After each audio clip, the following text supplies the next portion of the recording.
సుమన్ టీవీలో మీ business promotions కోసం ఈ కింది నెంబర్ను సంప్రదించగలరు.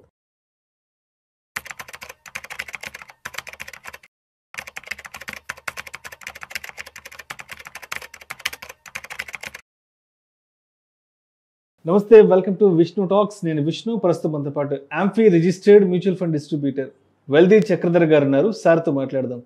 సార్, చక్రధర్ గారు నమస్తే సార్. నమస్తే అండి. And welcome to Vishnu talks. Thanks అండి. సార్, ఇప్పుడు ఈ సిల్వర్ ఈటీఎఫ్ ఇన్వెస్ట్మెంట్స్కి సంబంధించి ఒక బ్రేకింగ్ న్యూస్ ఒకటి రావడం జరిగింది. ఒకసారి నేను చదువుతాను బ్రేకింగ్ న్యూస్ ఏంటో సార్.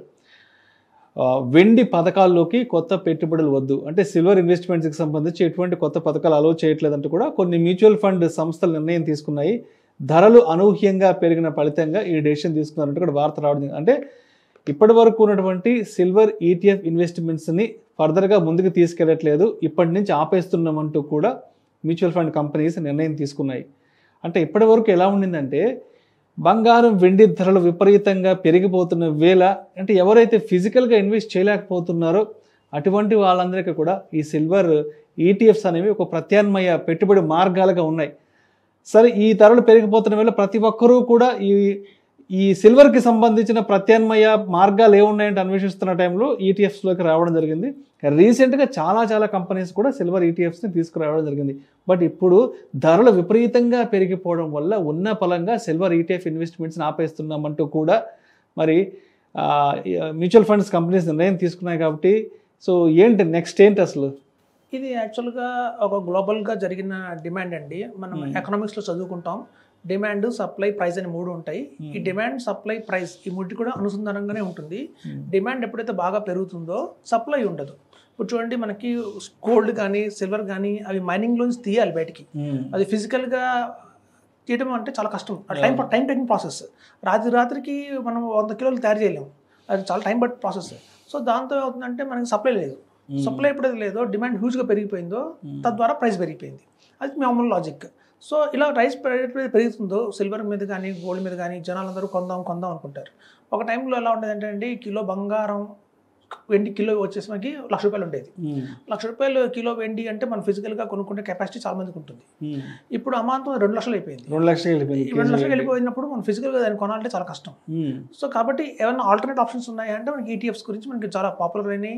గత 3 సంవత్సరాలుగా కూడా మనకి యూట్యూబ్ ఛానల్స్లో కూడా ఈటీఎఫ్స్ గురించి చాలా ప్రచారం జరిగింది. కాబట్టి కామన్ మ్యాన్ కూడా తెలిసిపోయింది. ఒక ఈటీఎఫ్ ద్వారా కూడా మనం కొనుక్కోవచ్చు గోల్డ్, సిల్వర్ కొన్ని తెలిసిపోయింది. సో తద్వారా ఏమైందంటే ఎక్కువ మంది ఎప్పుడైతే కొనడం మొదలు పెట్టారో చూడండి, మనం కొనాలి అంటే వేరే వాళ్ళు అమ్మాలి. ఇప్పుడు ఎందుకంటే లేదు, మనకి సప్లై లేదు కాబట్టి ఎవరు నమ్ముతుంటే మనం కొనుక్కోవాలి. అమ్మేవాళ్ళు ఎవరు లేరు, జీరో. కొనేవాళ్ళు పెరిగిపోతున్నారు. సో ఎలా బ్యాలెన్స్ చేయాలి? సో కాబట్టి తాత్కాలికంగా కొంచెం ఈ వేవ్ తగ్గేంత వరకు కూడా అన్ని ప్రముఖమైన మనకి ఏఎంసీ కంపెనీస్, మనకి యూటీఐ కావచ్చు, యాక్సిస్, కొటక్, ఎస్బీఐ, ఐసిఐసిఐ అందరూ కూడా 14 అక్టోబర్ 2025 నుంచి ఆపేశారు. ఇక్కడి నుంచి మనం ఫిజికల్గా మనం కొనడానికి లేదు. మనకి ఆన్ ట్రేడింగ్ ద్వారా, ప్లాట్ఫామ్ ద్వారా, డిమాట్ ద్వారా ఈటీఎఫ్స్లోకి పెట్టుబడులు కొత్తగా తీసుకోవట్లేదు. అయితే కొన్ని ఎస్టీపీలు ఎస్ఐపి కానివ్వండి, ఎస్టీపీ కానీ ఎవరైతే జరుగుతున్నాయో లాంగ్ బ్యాక్ నుంచి ఒక 3 months నుంచి 1 year నుంచి వాళ్ళకి యాక్సెప్ట్ చేస్తున్నారు. బట్ లంసమ్గా ఇన్వెస్ట్మెంట్స్ మాత్రం తీసుకోవట్లేదు. సో మనకి చూస్తే ఇప్పుడు మ్యూచువల్ ఫండ్స్లో కూడా కొన్ని పాపులర్ స్కీమ్స్ ఏవైతే ఉంటాయో, నిప్పాన్ ఇండియా స్మాల్ క్యాప్ కానివ్వండి, అవి కూడా లంసమ్గా యాక్సెప్ట్ చేయవు. మీరు కావాలంటే ఎస్ఐపి వేయండి అంటారు. ఎందుకంటే అక్కడ ఎప్పుడైతే వాల్యూమ్స్ అనేవి పెరిగిపోతుంటాయో అక్కడ బై చేయడానికి షేర్స్ దొరకవు. ఇట్లాంటి గోల్డ్, సిల్వర్ దొరకదు. అయితే మీరు గతంలో చూసుకుంటే ఇది ఫస్ట్ టైమా ఇండియాలో ఇలా పెరగడం సిల్వర్ అంటే కాదు. 2009లో కూడా మనకి 60% పెరిగింది రేటు. 2000 ఫాలో బై 2010లో కూడా 60% పెరిగింది. అంటే ఇప్పుడు ఒక 100% మీకు ఈ గ్రోత్ అనేది ఒకే రోజు చూశారు. గతంలో 2009, 2010లో 60% కంటిన్యూస్గా 2 సంవత్సరాలు పెరిగింది బాగానే. అలా ఎప్పుడైతే మార్కెట్లో ఈ గోల్డ్ కానీ సిల్వర్ కానీ పెరుగుతుందో ఒక 1 year, 2 years గ్యాప్ ఇచ్చి మళ్ళీ పట్ట మొదలు పెడుతుంది. మీరు చూస్తే గతంలో 2013లో -26% పడిపోయింది గోల్డ్, సిల్వర్ రెండు కూడా. సిల్వర్ పడిపోయింది. సో మీరు చూస్తే ఈవెన్ 2014లో కూడా మనకి -15%, 2015లో కూడా -5%. సో ఎంతైతే పెరిగిందో మళ్ళీ ఫాలోడ్ బై 2 years తర్వాత మళ్ళీ పట్టం కూడా జరిగింది. రీసెంట్గా 2020 తీసుకుందాం. 2020లో కూడా మీకు 45% పెరిగింది సిల్వర్. మళ్ళీ ఫాలో బై నెక్స్ట్ 2021లో మళ్ళీ 5% పడిపోయింది. సో ఇప్పుడు చాలా కంపెనీస్ ఆపడం కూడా దృష్టి ఏంటంటే ఇది తాత్కాలికమైన హైక్. ఎవరైతే ఎక్కువ మంది ఇన్వెస్ట్మెంట్ చేస్తారో వాళ్ళు ఫాలోడ్ బై 2 years తర్వాత లాస్ అయ్యే అవకాశం కూడా చాలా ఉంది. కాబట్టి మంచి పరిణామం అండి ఆపడం అనేది. ఎందుకంటే ఎప్పుడైనా ఒక్కసారి ఓవర్ నైట్ పెరగకూడదు. గ్రోత్ అనేది ఎప్పుడైనా స్టెప్ బై స్టెప్ రావాలి. ఈ ఇయర్స్ 10% పెరిగింది, నెక్స్ట్ ఇయర్ 5% పెరిగింది, తర్వాత 20% పెరిగింది. అది మంచి గ్రోత్, అది స్టెప్ బై స్టెప్ గ్రోత్. ఒకసారి రాకెట్ లాగా పైకి పోయింది అంటే రేట్ మాత్రం మళ్ళీ పడే అవకాశం చాలా ఉంది. ఎప్పుడైనా గ్రోత్ అనేది ఇలా ఇలా ఇలా స్టెప్ బై స్టెప్ ఉండాలి, కానీ ఒక్క రోజులో ఇలా వచ్చేస్తే మాత్రం అది ప్రమాదకరం. అదేదో అంటారు పెరుగుట విరుగుట కొరకే అన్నట్టు పెద్దవాళ్ళ ఊరికి నేను చెప్పలేదు. ఇప్పుడు అదే జరిగింది. జరిగింది అదే. ఇప్పుడు 2027, 2028 నెగిటివ్ వస్తుంది. ఎందుకు అంటే మనం అదే చెప్తున్నాయి, మన పాస్ట్ పర్ఫార్మెన్స్ ఏం చెప్తున్నాయి అంటే 2010 నుంచి తీసుకున్నా కూడా ట్రాక్ రికార్డు ఎప్పుడైతే సిల్వర్ కానివ్వండి, గోల్డ్ కానివ్వండి కంటిన్యూస్గా 2 సంవత్సరాలు పెరిగింది అంటే 3 సంవత్సరాలు పడిపోవాల్సిందే. మన గతంలో చరిత్ర అది. సో కాబట్టి ఇప్పుడు కూడా హైప్ వచ్చింది, మళ్ళీ వెంటనే పడుతుంది. సో ఎప్పటి చూడండి స్టెప్ బై స్టెప్ మెట్ట ద్వారా అలాగని లిఫ్ట్లో వెళ్తే అలా పడుతుందో మళ్ళీ డబేల్ కింద పడుతుంది. సో కాబట్టి ఇప్పుడున్న పరిణామాల దృష్ట్యా చాలా కంపెనీస్ కూడా ఈటీఎఫ్స్లో తీసుకోవట్లేదు. ఎందుకంటే వాళ్ళు ఎక్స్చేంజ్ ట్రేడ్ చేయాలి, వాళ్ళు ఇంకొంచెం ట్రేడ్ చేయాలంటే తక్కువలో కొనుక్కుని ఎక్కువలో అమ్మాలి, వాళ్ళకి అవకాశం దొరకట్లేదు యాక్చువల్గా. సో ఎవరు కొనేవాళ్ళు లేరు, అందరూ కొనుక్కునే వాళ్ళు తప్ప అమ్మేవాళ్ళు లేరు. సో కాబట్టి ఈటీఎఫ్స్ అనేది తాత్కాలికంగా ఆపడం జరిగింది. సో అయితే సార్ ఇప్పుడు ఆల్రెడీ చాలా మంది ఇన్వెస్ట్మెంట్ చేసేసారు. ఈ మధ్య కోటక్ లాంటి కంపెనీలు, తర్వాత నిప్పాన్ లాంటి కంపెనీస్ అంతా కూడా అంటే జస్ట్ లేటెస్ట్గా కూడా చాలామంది ఈ ఈటీఎఫ్లోకి వచ్చేసారు. అంటే చాలామంది ఆకర్షితులై పెట్టుబడులు కూడా పెట్టేశారు. కాబట్టి ఇప్పుడు ఆల్రెడీ ఇన్వెస్ట్మెంట్స్ చేసిన వాళ్ళ పరిస్థితి ఏంటి? వీళ్ళు ఆల్ ఆఫ్ సడన్గా ఒక్క రోజులో బ్రేక్ వేసేసారు. కాబట్టి ఇది యాక్చువల్గా అమ్ముకోవడానికి అయితే పర్మిషన్ అయితే ఉందండి, కొనడానికి అయితే లేదు. ఓకే, అమ్మేసుకోవచ్చు, ఎగ్జిట్ అయితే రావచ్చు, ఎగ్జిట్ అవ్వచ్చు, ఈటీఎఫ్స్ నుంచి ఎగ్జిట్ అయితే అవ్వచ్చు. ఎస్టీపీ జరుగుతుంది, సెటిల్మెంట్ ట్రాన్స్ఫర్ ప్లాన్ జరుగుతుంది, ఎస్ఐపి జరుగుతూనే ఉంది. సో మనకి ఎగ్జిట్ అయితే ఆప్షన్ ఉంది, కొత్తగా ఎంట్రీ ఆప్షన్ లేదు అంతే. సో ఎగ్జిట్ అయితే అవ్వచ్చు. ఎవరైతే కొంచెం 3 years బ్యాక్ 2 years బ్యాక్ పెట్టాము, ఇప్పుడు మంచి లాభం అయితే వచ్చింది అన్నప్పుడు వాళ్ళు ప్రాఫిట్ బుకింగ్ చేసుకోవచ్చు. మనం మార్కెట్లో పట్టడం అంటే ఏంటంటే అర్థం ప్రాఫిట్ బుక్ చేసుకోవడమే అర్థం. ఎవరైతే ఒక 1 year చూసి అందరూ ప్రాఫిట్ బుక్ చేయడం మొదలు పెడతారో ఆటోమేటిక్గా దాని ప్రైస్ తగ్గుతూ వస్తుంది. సో అంతే జరుగుతుందండి మార్కెట్లో, స్టాక్ మార్కెట్లో అయినా సరే, ఈటీఎఫ్లో అయినా సరే, సిల్వర్లో, గోల్డ్లో. మనకి జరిగేది ఏంటంటే ఎప్పుడైతే అమ్మకాలు ఎక్కువ ఉంటాయో మార్కెట్ పెరుగుతుంది, కొనటాలు ఎక్కువ జరిగినప్పుడు మార్కెట్ పెరుగుతుంది, అమ్మటాలు వాళ్ళు పెట్టినప్పుడు మళ్ళీ కరెక్షన్ అయితే వస్తుంది.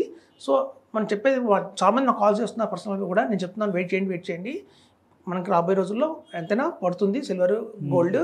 ఇది ఒక గ్లోబల్ వచ్చిన సిచ్యువేషన్ కాబట్టి అది నిజంగా అంత డిమాండ్ లేదు, దానికి ఒక వేవ్ లాగా వచ్చింది. సో వేవ్ లాగా ఎప్పుడు వచ్చినా సరే మనకు అది కొంచెం పడే అవకాశం అయితే చాలా ఉంటుందండి.